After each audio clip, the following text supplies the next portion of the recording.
ओम शांति। मीठे बच्चे,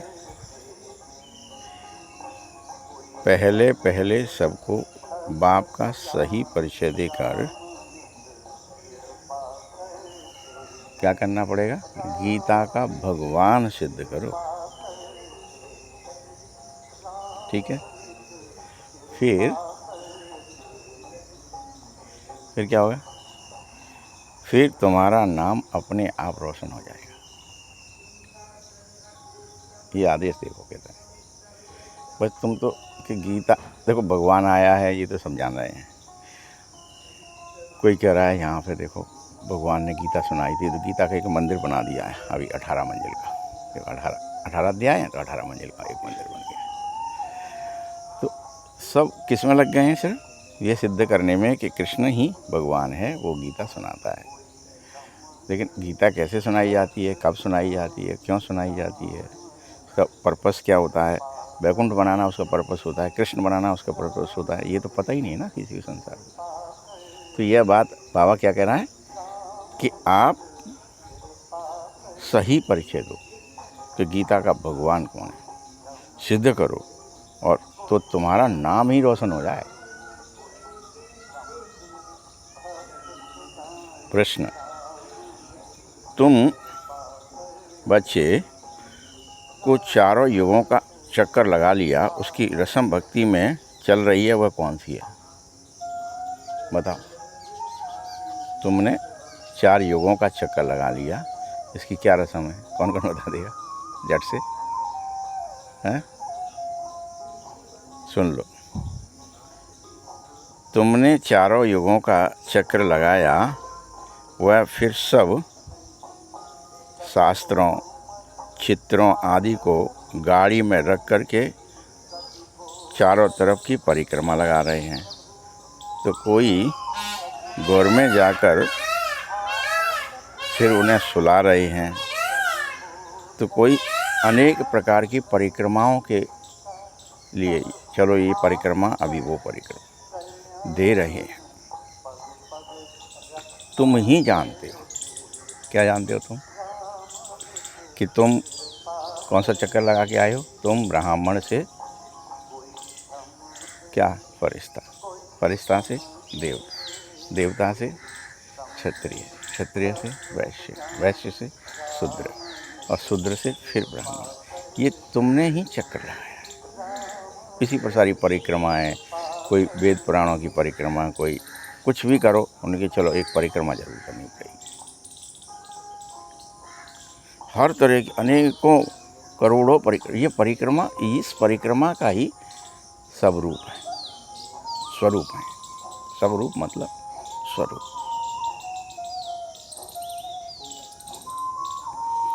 इस चक्र के बदले उन्होंने परिक्रमा देना शुरू कर दिया है, और यह रस्म बन गई है।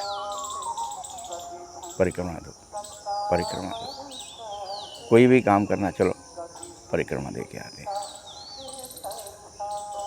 इवन आप शादी भी करोगे तो चलो देवी देवताओं पे पहले परिक्रमा करने चलो, तब शादी को जाओ, दूल्हा बारात जाएगी। हर जगह, मतलब ऐसा कोई काम नहीं है जहाँ परिक्रमा नहीं। ओम शांति। रूहानी बाप रूहानी बच्चों को बैठ समझाता है। जब कोई को समझाते हो तो पहले पहले ये क्लियर कर दो कि बाप एक है। पूछना नहीं है कि बाप एक है या अनेक है। ऐसे तो फिर अनेक कह ही देंगे। कहना ही है बाप तो एक ही है, जिसे परमात्मा कहा जाता है, पिता कहा जाता है, गॉड फादर कहा जाता है। वो एक ही, सिर्फ एक। वह हम सब आत्माओं का पिता है। पहले पहले ऐसे भी नहीं कहना चाहिए कि वह बिंदु है, नहीं तो फिर इसमें भी वह मूझ जावेंगे। तुमने अगर डायरेक्ट कह दिया हुआ तो बिंदु है, तो अच्छा बिंदु है तो फिर कैसे कुछ करेगा? ठीक है। इसलिए पहले पहले तो ये अच्छी रीति समझाओ कि जैसे शरीर का बाप होता है वैसे ही आत्माओं का भी बाप होता है। इसलिए शरीर के पिता को लौकिक और उसको पारलौकिक कहते हैं।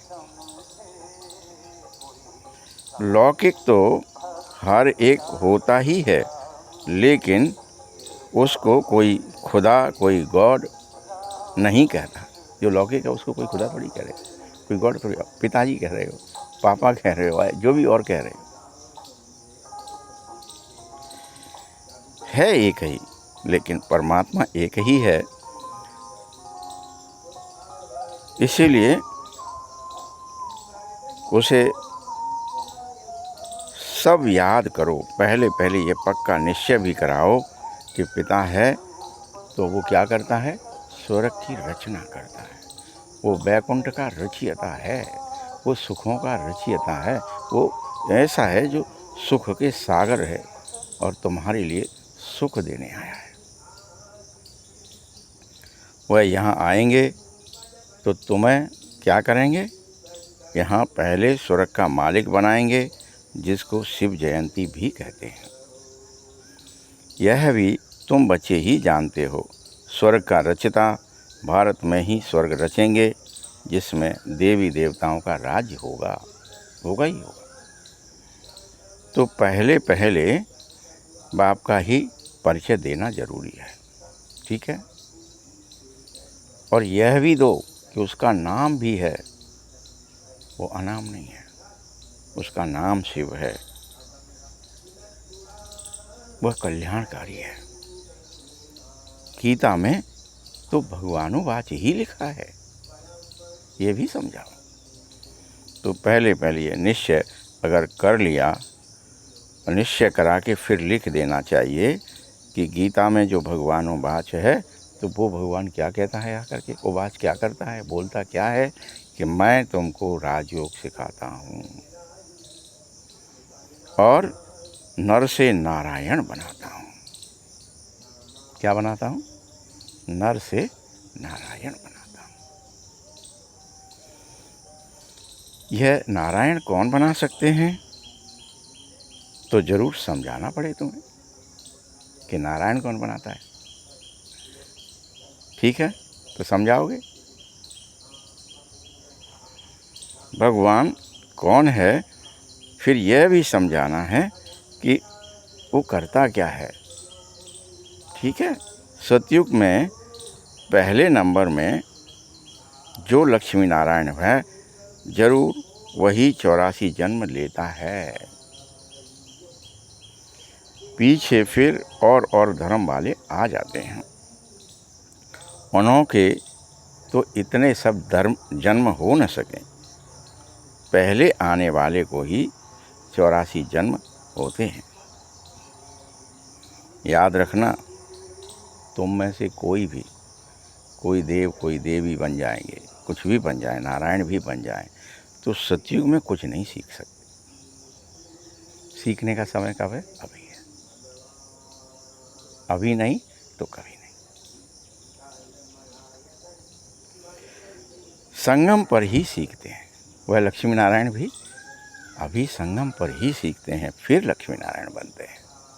सीखने का समय जब भगवान आता है तभी सिखाता है, और जब धर्म ग्लानि होती है तभी सीखा जा सकता है, जब दुखी होते हैं तभी सीखा जा सकता है कि सुखी होना है।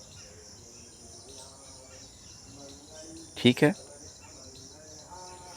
तो पहले पहले मुझ बाप का परिचय तुम्हें अवश्य देना चाहिए। जैसे तुम्हारी आत्मा दिखाने से देखी नहीं जा सकती, देखने में ही नहीं आएगी। समझ सकते हो लेकिन देख नहीं सकते, वैसे ही मुझ परमात्मा बाप को भी देख नहीं सकते, क्योंकि मैं भी आत्मा ही हूँ। बुद्धि से समझ सकते हो कि मैं पवित्रता का, सुख का, शांति का, आनंद का, प्रेम का, ज्ञान का सागर हूँ।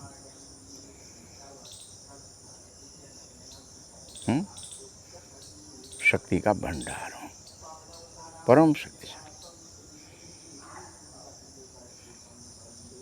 उसको आकर पतित दुनिया को पावन बनाना पड़ता है। इतनी शक्ति है उसमें, इतना ज्ञान है। तो पहले एक बाप यह सिद्ध कर बताओ कि गीता का भगवान कोई देहधारी नहीं है या श्री कृष्ण भी नहीं है। यह भी सिद्ध हो ही जाएगा जब तुम बच्चों को सिद्ध कर बताना है कि एक बाप को सत्य कहते हैं, ट्रुथ।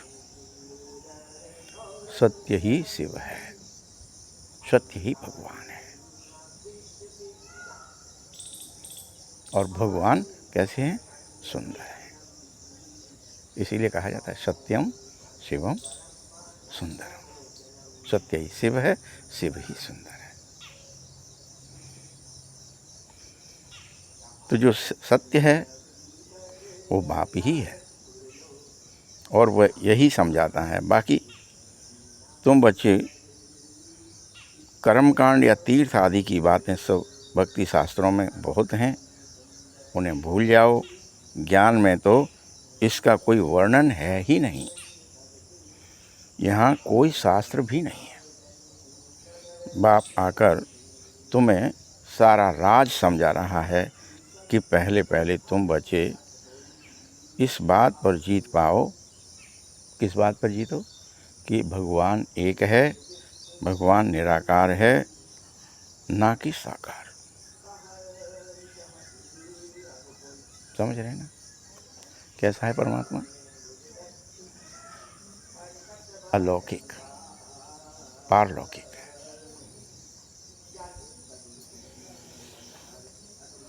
परमपिता परमात्मा शिव भगवानुवाच ज्ञान का सागर सबका बाप एक ही है।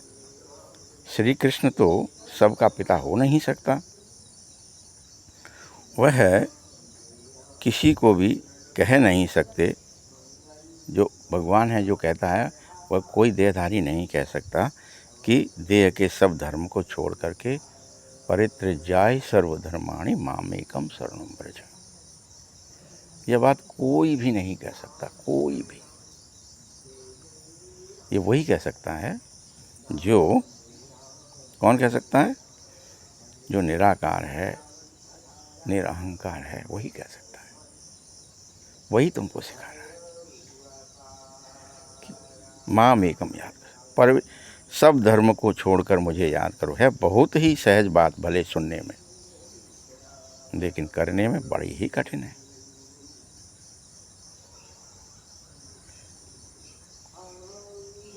मनुष्य तो शास्त्र आदि पढ़ पढ़ करके भक्ति में पक्के हो गए हैं। आजकल शास्त्र आदि को भी क्या करते हैं? गद्दी पर रखते हैं, फिर परिक्रमा करा देते हैं और चित्रों को, ग्रंथों को भी परिक्रमा दिलाते हैं, फिर घर ले जाकर उन्हें सुला देते हैं। अभी तुम बच्चे यह जानो कि हम देवता से क्षत्रिय, क्षत्रिय से वैश्य, वैश्य से शूद्र बनते ही हैं। यही हमारी आत्मा की भी अवस्था है।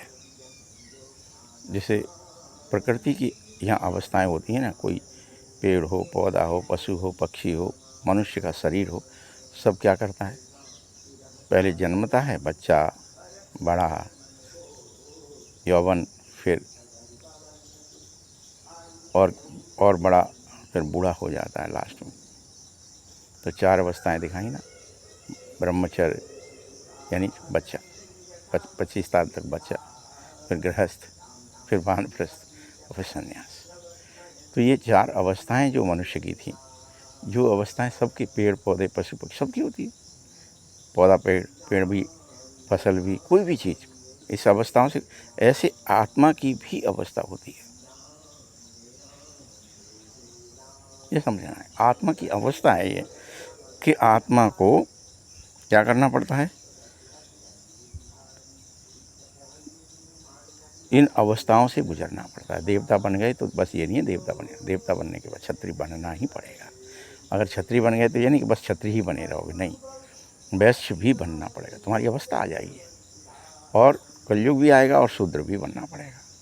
कोई ये नहीं कह सकता है हम में से कि नहीं भैया हम तो शूद्र तो बनेंगे ही नहीं, हम तो वापस ब्राह्मण बन जाएंगे, लेकिन डायरेक्ट या कोई और क्रॉस कर जाएंगे किसी अवस्था को कोई क्रॉस नहीं कर सकता। और शूद्र बन गए तो ये नहीं होगा। अभी क्या कर रहे हैं बाबा, काटो, बीज बनो, फिर ब्राह्मण बनो, फरिश्ता बनो, देवता बनो, फिर से पुरुषार्थ करो। ये भी नहीं कि नहीं बन गए एक बार क्या करें अब तो बन गए बस शूद्र ही रहेंगे, नहीं। क्रियाकलाप कभी खत्म नहीं होता है, सृष्टि चक्र कभी रुकता नहीं है, विधि का विधान कभी रुकता नहीं है। ये चक्र है तो तुम बनते ही हो, यह चक्र है जिसे तुम्हें हर एक को लगाना है। चक्र के बदले फिर परिक्रमा दिला कर गए सब क्रियाएं खत्म कर देते हैं। है तो चक्र जो जन्म मरण के बाद पूरा होगा, जो अवस्थाएं आएंगी उनसे ही पूरा होगा। लेकिन मनुष्य सोचते चलो चक्र लगाने की बात थी, यानी अवस्था परिवर्तन की बात है, लेकिन उसको क्या करते हैं, यहाँ किसी चीज़ की परिक्रमा कर लो, हो गई बात पूरी। लेकिन लगाते चक्र है।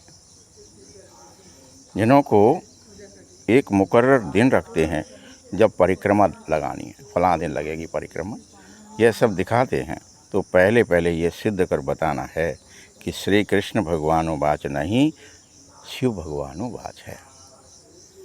शिव ही पुनर्जन्म रहित हैं, वही आते जरूर हैं, परंतु उनका जन्म दिव्य होता है, उनके कर्म दिव्य हैं, अलौकिक कर्म करते हैं, दिव्य जन्म लेते हैं, भागीरथ पर आकर सवार हो जाती है, दिव्य जन्म है। पतितों को आकर पावन बना देते हैं, रचता और रचना के आदि मध्य अंत का राज समझा देते हैं। जो ज्ञान है वह और कोई जानता ही नहीं है तो बताएगा कैसे, बोलो। बाबा को आप ही आकर अपना परिचय देना है। मुख्य बात है बाप के परिचय की, वही गीता का भगवान है। यह तुम सिद्ध कर बताएंगे तो तुम्हारा नाम बहुत रोशन हो जाएगा। मीठे बच्चों, तो ऐसा पर्चा आदि बनाओ, चित्र आदि भी लगाओ, जिसमें यह बात सब सिद्ध हो जाए। फिर भले ही तुम्हें इन पर्चों को एरोप्लेन से गिराना चाहिए कि भैया भगवान आ गया है, गीता का भगवान आ गया है, गीता ज्ञान सुना रहा है। यह बात घर घर में खुशियों की लहर पैदा करते, और ये भगवान आ गया है जिसे हम भटकते रहे देखने के लिए, एक दर्शन की झलक के लिए, वो भगवान आ गया है। बाबा मुख्य मुख्य बातें तुम्हें समझा रहा है। मुख्य तुम्हारी एक ही बात है, जिसमें तुम्हारी जीत हो जाएगी तो सब तुमसे ही,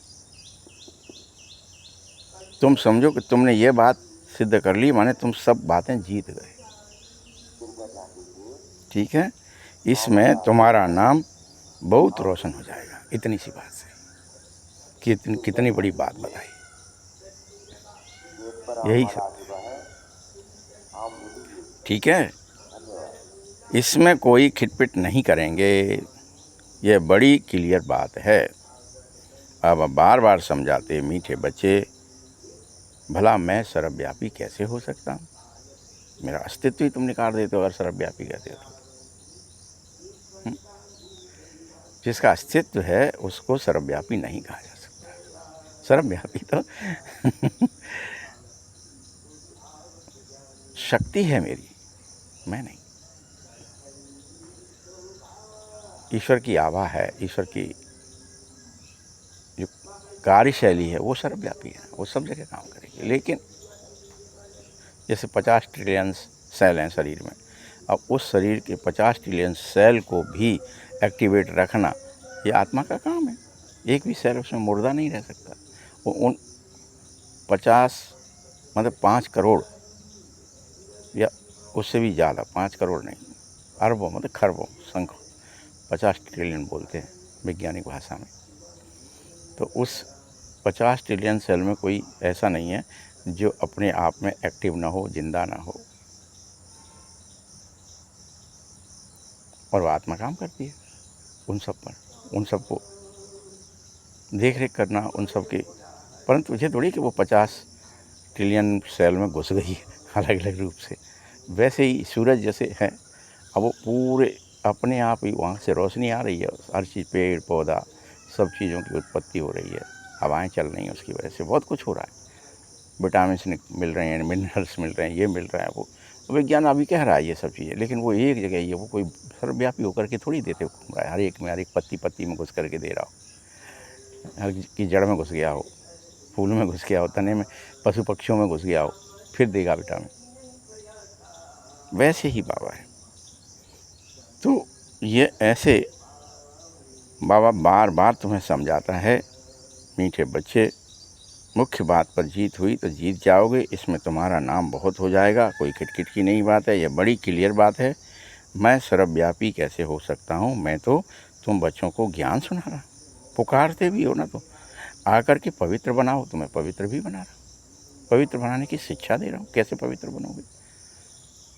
जरा सी शिक्षा है, एक शब्द की, कि मुझे याद करो, पवित्र बन जाओ। और तुम कह रहे थे ना पवित्र बना दो, पवित्र, युक्ति बता दी बाबा ने।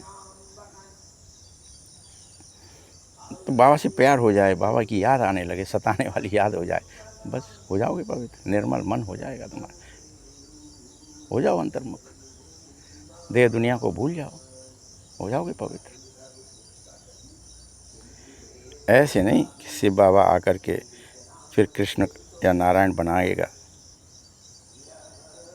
84 जन्म होते ही नहीं है उसके बाबा के। तुम्हारी बुद्धि सारी यह बातें समझने लगनी चाहिए। मुख्य बात गीता का भगवान है तो जरूर भगवान का मुख तो चाहिए। तो भगवान तो है निराकार, आत्मा मुख बगैर जैसे नहीं बोल सकती, वैसे बाबा को भी एक मुख चाहिए। तभी तो कहते हैं कि मैं अति साधारण तन का आधार लेता हूँ, फिर बात करता हूँ तुमसे। तो पहले जो लक्ष्मी नारायण बनेगा वह 84 जन्म लेते लेते पिछाड़ी में फिर उसके तन में बाबा आएगा।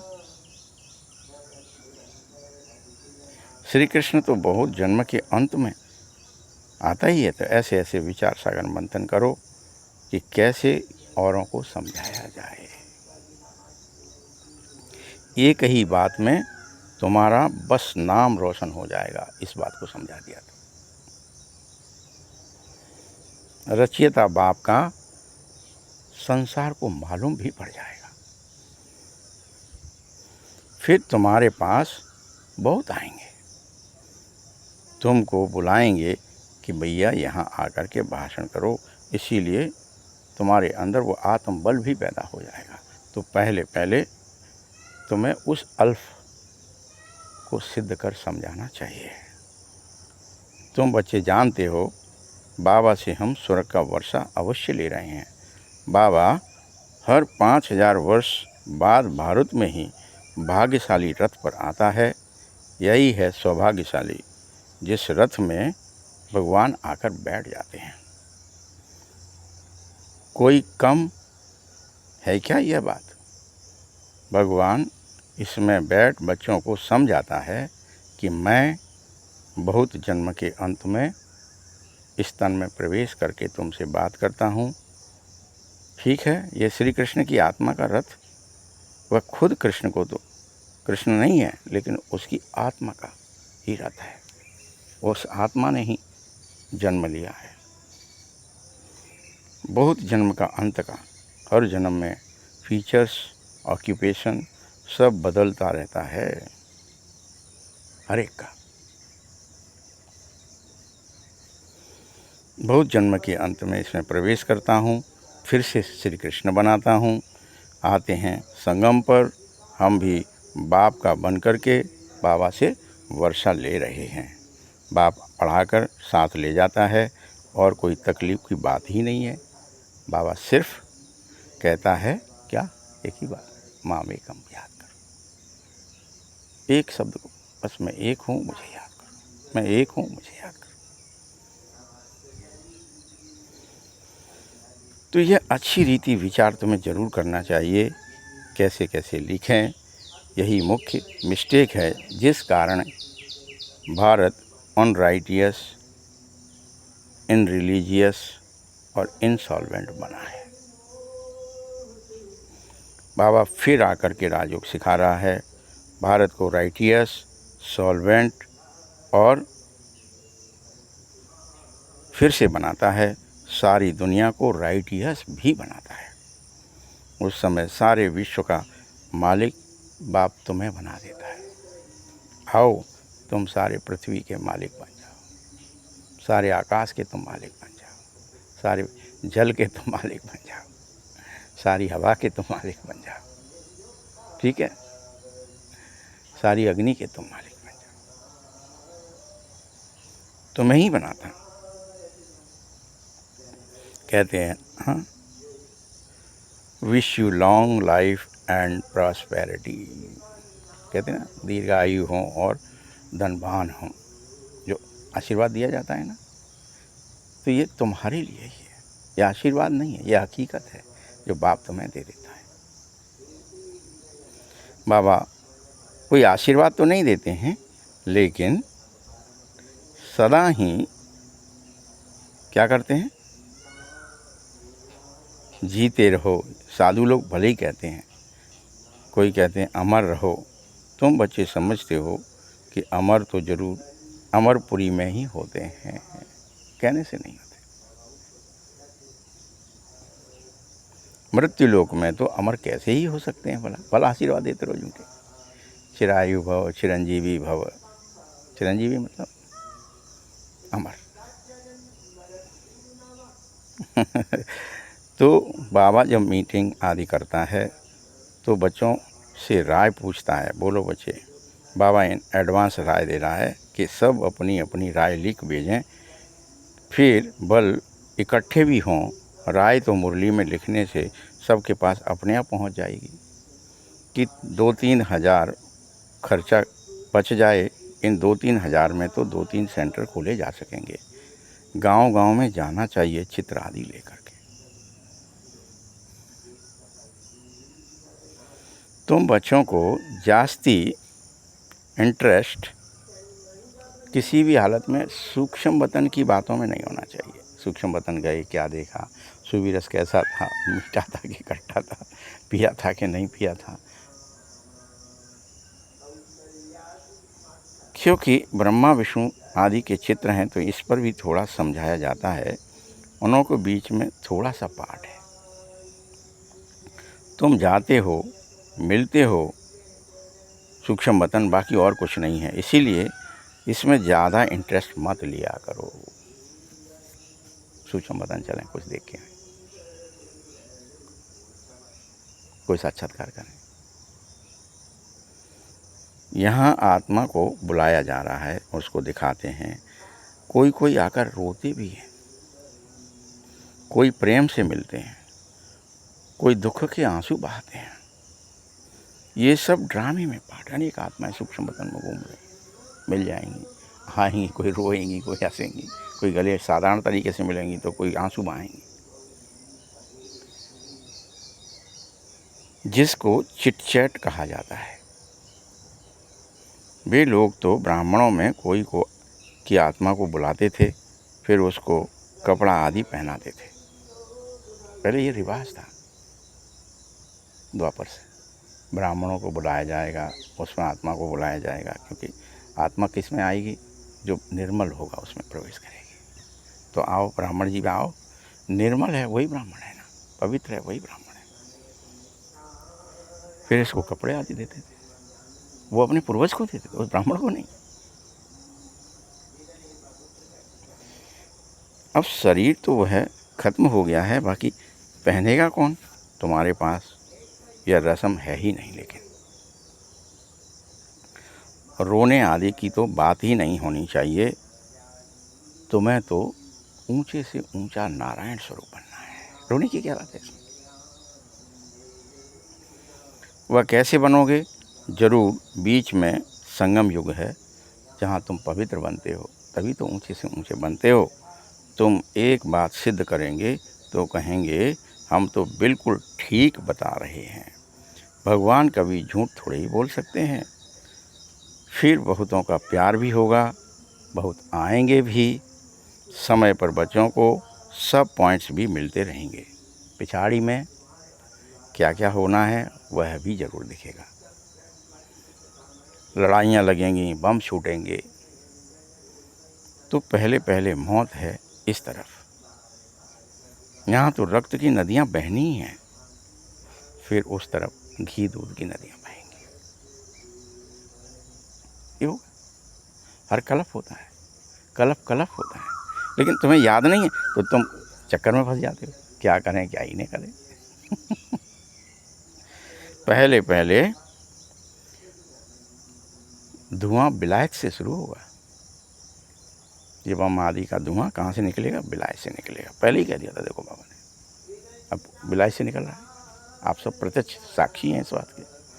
जब मुरली चल रही थी तब तो नहीं थी ना।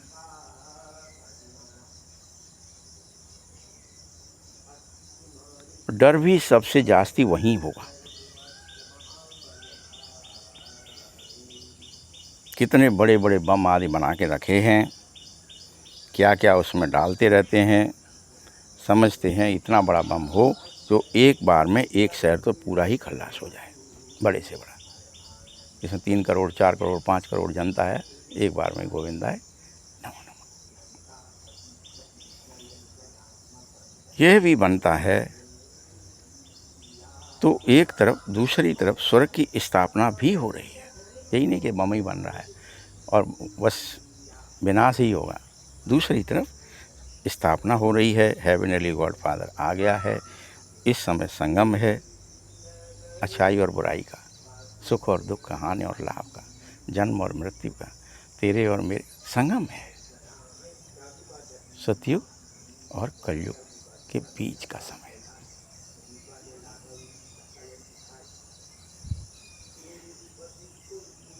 तुम जानते हो संगम पर तुमको मुख्य बात समझाई जा रही है, और वो क्या है? बाबा की याद, जिससे ही पाप कटेंगे। यही मुख्य बात है। जो इसको समझ लेगा वो पाप कटा लेगा।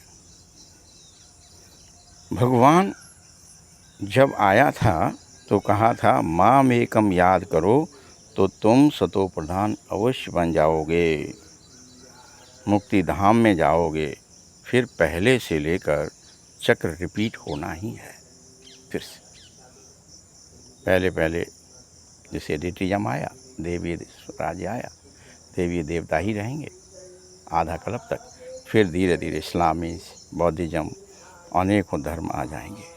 तुम स्टूडेंट की बुद्धि में यह सारी ज्ञान होनी ही चाहिए। खुशी रहे कि हम कितनी कमाई करते हैं। ये अमर कथा अमरनाथ बाबा तुमको ही तो सुना रहा है, कोई और को थोड़ी सुनाने रहा है बाबा। है, तुमने अनेक नाम रख लिए हैं। मुख्य पहले पहले है डिटिज्म, फिर सबकी बुद्धि वृद्धि होते होते इतना बड़ा वृक्ष झाड़ बन गया है। अनेक धर्म, अनेक मतें बनती जा रही हैं। यह एक धर्म एक श्रीमत पर स्थापित होता है। द्वैत की तो यहाँ बात ही नहीं है।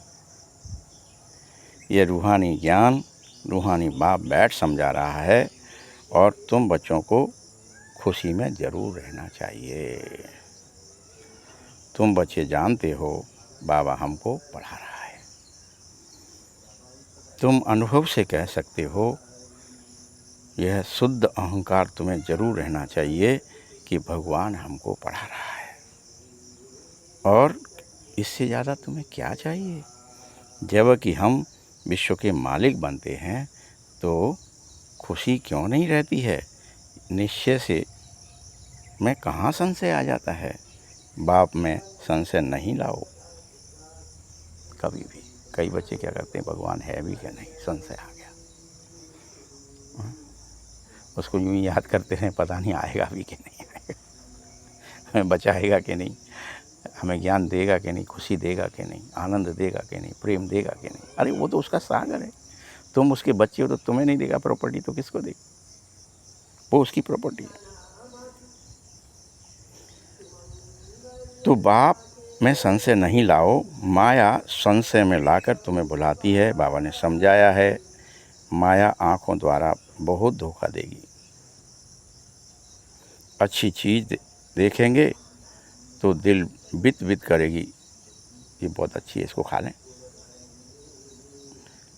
आँखों से देखते हैं तो क्रोध भी आता है मारने के लिए, देखें ही नहीं तो मारेंगे कैसे।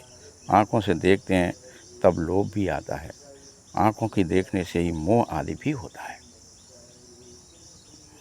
मुख्य धोखा देने वाली आँखें ही हैं। शरीर के अंदर आँखें ही मुख्य धोखा देती हैं। आप किसी भी काम को करोगे, क्योंकि आँखें बात भी करती हैं, आँखें खाना भी खाती हैं, हर काम आँखें करती हैं।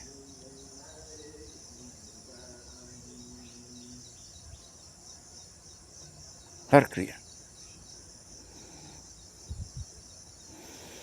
तो मुख्य धोखा देने वाली आँखें हैं, इस पर पूरी नज़र तुम्हें ज़रूर रखनी चाहिए। आत्मा को ज्ञान मिला है तो फिर क्रिमिनलपना अवश्य छूट जाए। आँखें तो देखती हैं कि हम शरीर हैं, स्त्री हैं, पुरुष हैं। जितना भी विकृति आई है वो आँख की वजह से आती है। ऐसे नहीं आँखों को निकाल देना चाहिए। तो फिर अगर आँखें गड़बड़ हैं तो निकाल दो इनको, अंधे हो जाओ, सूरदास की नहीं, तुम्हें तो क्रिमिनलाइज को सिविलाइज बनाना है। अच्छा, मीठे मीठे सकीलते बच्चों प्रति माता पिता बाप दादा का याद प्यार और गुड मॉर्निंग। रूहानी बाप की रूहानी बच्चों को नमस्ते, रूहानी बच्चों की भी बाप दादा को बहुत बहुत याद प्यार और नमस्ते। धारणा के लिए मुख्य सार है, पहला पॉइंट है, सदा इसी खुशी और नशे में रहो। कौन सी में? कि हमको भगवान पढ़ा रहा है, भगवान हमारे लिए परम धाम छोड़ कर आया है, हमें इस नरक से निकाल कर स्वर्ग ले जा रहा है, हमें दैत्य से देवता बना रहा है, हमें असुर से सुर बना रहा है। ये सब बातों को तुम्हें क्या करना है? बार बार नशा रखना है इनका। किसी भी बात में संशय बुद्धि नहीं होना है, शुद्ध अहंकार ही रखना है। दूसरा पॉइंट है, सूक्ष्म वतन की बातों में कभी ज़्यादा इंटरेस्ट नहीं रखना है। कई बार सोचते हैं ना, ध्यान में जाएं, ये देख के आएँ क्या होता है, भविष्य क्या होगा, फलाना क्या होगा, इसके बारे में देख लें, उसके बारे में, अपने बारे में नहीं। तो सूक्ष्म वतन की बातों में यानी ध्यान में ज़्यादा इंटरेस्ट नहीं रखो। आत्मा को सतो प्रधान बनाने का पूरा पूरा पुरुषार्थ करो। आपस में राय करो, सबको बाबा सही पहचान दे रहा है। वरदान है, पास विद ऑनर बनने के लिए पुरुषार्थ की गति तीव्र और ब्रेक पावरफुल रखने से यथार्थ योगी बन जाते हो। इसीलिए आज के लिए क्या वरदान है? पास विद ऑनर बनने के लिए पुरुषार्थ की तीव्र गति और ब्रेक पावरफुल रखने वाले यथार्थ योगी भव, यथार्थ योगी भव। क्योंकि वर्तमान समय में समय प्रमाण पुरुषार्थ की गति को तीव्र करना होगा और ब्रेक पावरफुल करने होंगे। ये नहीं कभी भी कुछ भी सोच लिया, विचार कर लिया, नहीं। तब अंत में पास विद ऑनर बनोगे, क्योंकि उस समय की परिस्थितियां बुद्धि में अनेक संकल्प लाने वाली होंगी ही होंगी। उस समय तुम्हें अब क्या करना है? संकल्पों से परे। अनेक संकल्प आएंगे, अनेक विचार, अनेक भाव उतरेंगे, लेकिन संकल्पों से परे एक संकल्प में स्थित होने का अभ्यास करना चाहिए। मेरा तो बाबा, दूसरा ना कोई। जिस समय विस्तार की बिखरी हुई बुद्धि हो, उस समय स्टॉप करने की प्रैक्टिस करनी ही चाहिए। स्टॉप करना और होना चाहिए। जितना समय चाहें उतना समय बुद्धि को एक ही संकल्प में स्थित कर लेवें।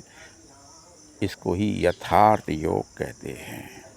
आपने एक संकल्प कर लिया मैं बाबा का हूँ, तो उसमें बाबा मेरा है, जिसमें भी मैं देह से भिन्न हूँ, संकल्प में स्थित कर, यही यथार्थ योग कहलाता है। जितना समय चाहे उतना समय के लिए बुद्धि को एक संकल्प में स्थित करने की प्रैक्टिस करो। ये अंतर्मुख होने पर होगा।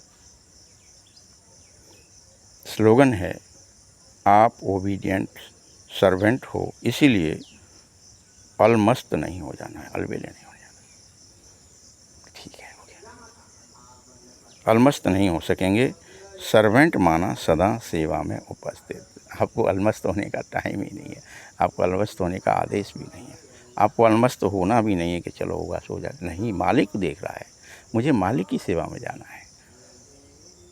ये नहीं कि अकेले हनुमान जी के लिए मालिक है, तुम्हारे लिए भी वही मालिक है। अच्छा, संकल्पों की शक्ति जमा कर श्रेष्ठ सेवा के निमित्त बनने के लिए क्या है? जैसे इंजेक्शन के द्वारा ब्लड में शक्ति भर देते हैं, ऐसे आपका श्रेष्ठ संकल्प, ये जो विचार है, श्रेष्ठ संकल्प इंजेक्शन का काम करेगा। संकल्प द्वारा संकल्प से शक्ति आ जाए। अभी इस सेवा की बेहद आवश्यकता है, बहुत आवश्यकता है कि इंजेक्शन लगाना। आपका श्रेष्ठ संकल्प इंजेक्शन का काम करे। संकल्प द्वारा संकल्प में शक्ति, आपका संकल्प दृढ़ है और आप वो बोलें और अनेकों में दृढ़ता आ जाए, अरे हम भी करेंगे ये काम, हमें भी करना चाहिए, हम भी कर सकते हैं, हमें भी बुद्धि को, मन को एकाग्र करना है, हमें भी अंतर्मुख होना है, हमें भी बाबा से मिलना है, हमें भी परम धाम जाना है। स्वयं की सेफ्टी के लिए शुभ श्रेष्ठ संकल्प की शक्ति और निर्भयता की शक्ति जमा करो, तभी अंत सुहाना और बेहद के कार्य में सहयोगी बन सकेंगे, विश्व के राज्य अधिकारी भी बन सकेंगे। ठीक है? अच्छा, ओम शांति।